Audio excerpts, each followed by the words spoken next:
मंत्रिमंडल विस्तार तो देर सवेर हो जाएगा, मगर लगातार बेरोजगारों की उम्मीदों की तार तार होने का सिलसिला ना जाने कब खत्म होगा।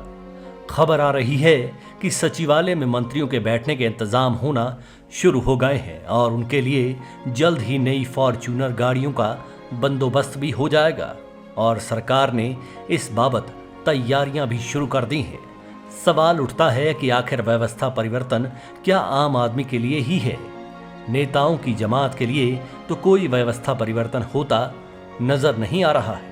ये सब कुछ उन नेताओं के लिए हो रहा है जिनकी हिमाचल सरकार में नौकरी के सिर्फ 5 साल हुआ करते हैं। सरकार कांग्रेस भाजपा भले ही जिस मर्जी की रही हो, हर इंतजाम हो जाता है, पर जिनकी जिंदगियां 58 साल की नौकरी पर होती हैं, वो युवा कब अधेड़ और कब प्रौढ़ हो जा रहे हैं, इसका कोई पता किसी भी सरकार को नहीं लगता। पता लगता है तो सिर्फ उन युवाओं को जिनकी जिंदगियां खिलवाड़ का शिकार होती चली जा रही हैं। मंत्रिमंडल विस्तार के साथ ये खबर भी आना शुरू हो गई है कि जो भाग्य के बादशाह सूबे के वजीर बनेंगे, उनको सरकार नई फॉर्च्यूनर गाड़ियां लेने का मसौदा बना चुकी है। GAD विभाग जल्द ही करीबन 5 फॉर्च्यूनर गाड़ियों की खरीद करेगा और इसके लिए आगामी कैबिनेट की बैठक में हरी झंडी दी जा सकती है। सचिवालय में इन नए आगामी 4 साल के सियासी मेहमानों को बिठाने के लिए कमरों की साज सजा भी होगी। ये एक तरफ से हर भाजपाई या कांग्रेसी नेता का हक माना जा सकता है कि उसकी ठसक में कोई कमी न रहे।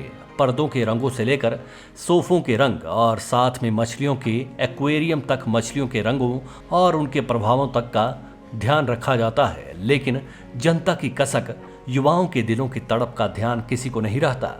सवाल उठता है कि मंत्री बनने के लिए तरस रहे नेताओं को क्या अपनी सुविधाओं से मतलब होता है या फिर जनता को मिलने वाली उन सुविधाओं के प्रति कोई सरोकार होता है जिसके लिए ये सरकार भी बनते हैं और सरकार का हिस्सा भी।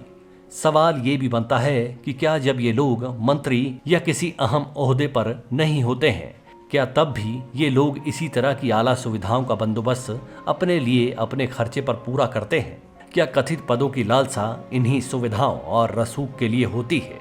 ऐसे मसलों में सवालों की तादाद भी उतनी ही है जितनी प्रदेश में बेरोजगारों की है, दीन दुखियों की है, गारंटियां पूरे होने की आस में बैठी जनता की है। मगर दाद देनी होगी नेताओं की, इनके लिए हर गारंटी पूरी होती है। बस अगर गारंटी नहीं है तो सिर्फ पॉलिटिकल वादों की और सियासी चरित्र की। ये पल पल बदलते हैं, अगर कुछ नहीं बदलता है तो आम आदमी का वक्त। Manish Kaul, black and white news.